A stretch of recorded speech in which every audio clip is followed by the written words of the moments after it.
L'ovule contient maintenant toutes les informations nécessaires pour créer un être humain.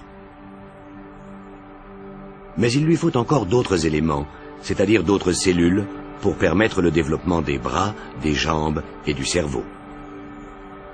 L'œuf doit alors se diviser, et les chromosomes vont créer des copies conformes d'eux-mêmes. Les deux séries de chromosomes se séparent, et une membrane se développe entre eux. Ce processus spectaculaire se poursuit.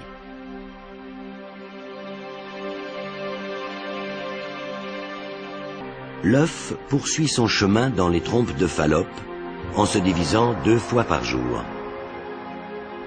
Mais il ne grandit pas, au contraire il se scinde en parties qui deviennent de plus en plus petites.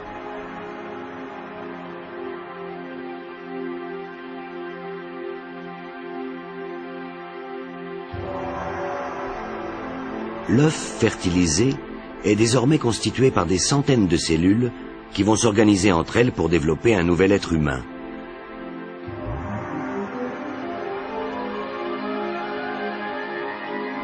Environ 4 jours après la conception, l'œuf achève son voyage dans les trompes. Il arrive dans l'utérus. Nous sommes maintenant dans l'utérus, où le petit œuf vient d'arriver par l'ouverture claire située en haut à droite.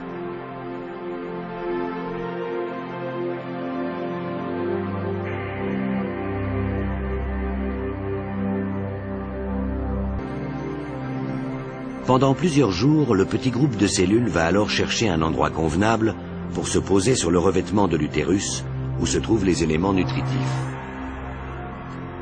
Grâce au microscope électronique, nous voyons que l'embryon, qui a maintenant 1 semaine, s'est enfin posé à la surface des parois de l'utérus, dans lesquelles il va presque immédiatement commencer à creuser.